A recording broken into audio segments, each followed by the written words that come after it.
There was a time in my life when I didn't know who I was. I'm not saying that lightly. I mean that in the deepest, most heartbreaking way. There were days I'd wake up in a hospital, sometimes strapped down, confused, afraid, with no memory of how I got there. Sometimes I'd open my eyes and realized I was in a mental hospital again. And other times, I wouldn't even open them at all. I'd lay there, numb, hoping I'd never have to wake up again. That's what depression did to me. It stole everything. It took my identity, my motherhood, my hope, my mind.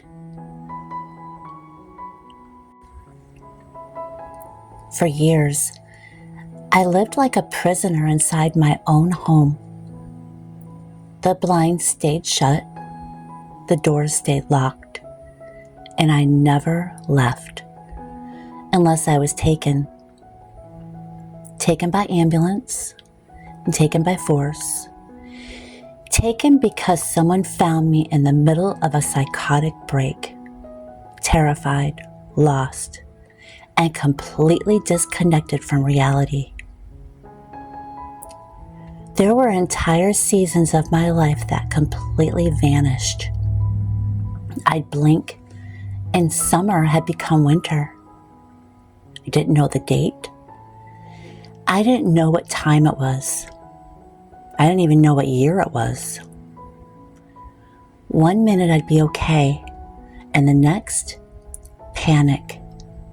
The kind that grabs you by the throat and steals the air from your lungs.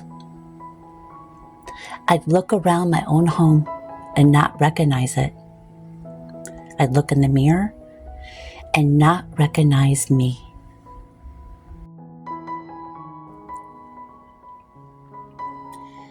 Paranoid schizophrenia took hold of my life like a storm that never passed. It whispered lies. It warped my thoughts. And slowly, it erased the woman I used to be. I forgot my kids' names. I forgot my birthday. I forgot how to be me. I used to dance in the kitchen with my babies, sing to the radio while cooking dinner, decorate for fall like it was a holiday in itself. But that girl disappeared. And what was left was a woman staring blankly into her reflection. A woman who couldn't find her way out of the darkness. I gave up on the future, on myself, on life.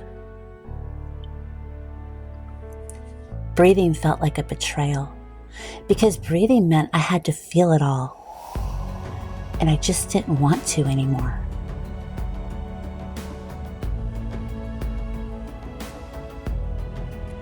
And then everything changed.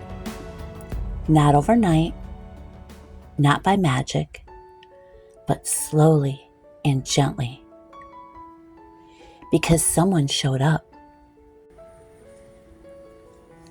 His name is Tim, a Southern man from Alabama, soft-spoken, full of that Southern charm, and a light in him that I had not seen in years. He came into my life 12 years ago, and I didn't know it at the time, but he would be the reason I started to find myself again. He didn't fix me. He didn't try to. But he loved me through the mess. He sat beside me in the silence.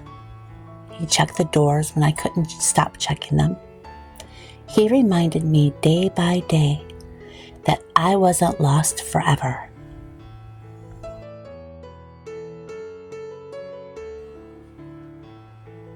With his support, I did something terrifying.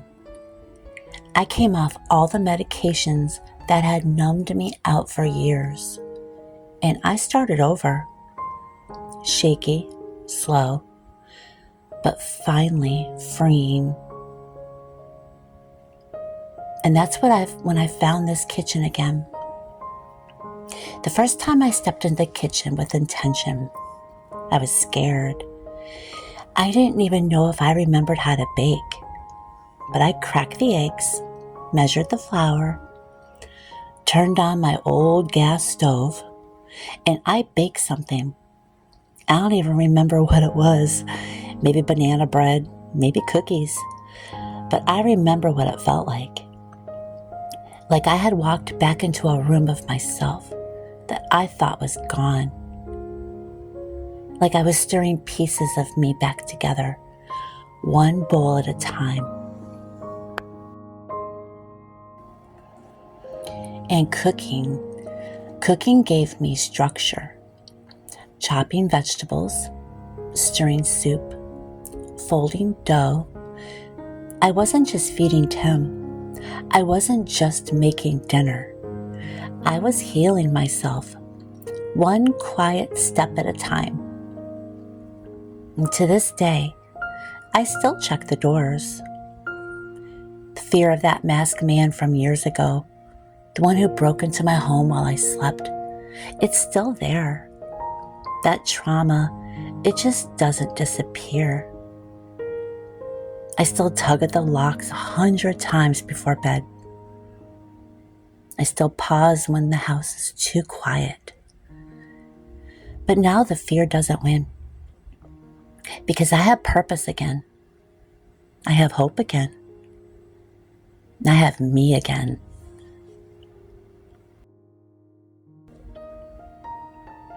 I can't tell you that healing is quick. It's not. But I can tell you it's possible. That even in the deepest pit, there's a flicker of light waiting for you to notice it. Maybe it's in the kitchen. Maybe it's in a prayer. Maybe it's in the eyes of someone who sees you, even when you can't see yourself. Sometimes my mind pulls me back to places I don't want to go. Not to relive them. Not because I chose to, but because trauma, it doesn't ask permission. It creeps in quietly. The softest moments, when you least expect it. And suddenly I'm back there again. Not in a clear way. Not like a movie I can sit and watch from beginning to end.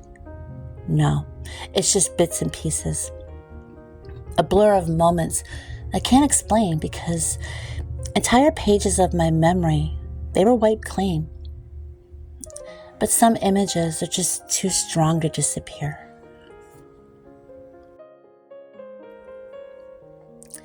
There's one in particular that I can't forget. I remember laying in a hospital bed. I don't know which hospital or even what year, but I know it was I was just so terrified, confused, alone. My clothes were being stripped off me. I was naked. The door was wide open. People were walking by, looking in, while I was laying there completely exposed. I can remember trying to pull the covers over myself, just desperate for one shred of dignity, 1 ounce of comfort. And every time I pulled the covers up, they yanked them back down. I can still hear them yelling. One of them snapped at me that they're all women here, like that was supposed to make it okay. Like humiliation feels any less raw when it comes from another woman.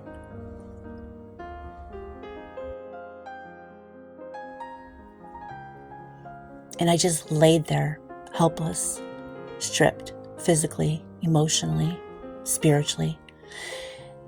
And I remember thinking, I don't understand what I did wrong. I wasn't violent. I wasn't trying to run. I was just confused and scared. And in that place, it just didn't matter. You didn't have to do anything wrong. You just had to exist. And that was enough for them to take everything from you.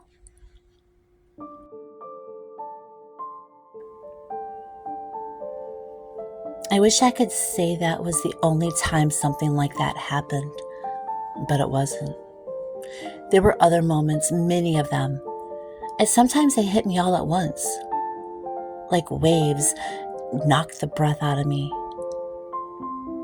Strip searches when I was brought into the mental hospital in front of cameras, door wide open, other patients walking past, pointing, whispering, no curtain, no privacy, no respect. I wasn't a person to them. I was a diagnosis, a case. And when I think back on it, I don't just feel sad. I feel angry because I lost something there. Not just my freedom, not just my memories. I lost my dignity, my self-respect, my voice.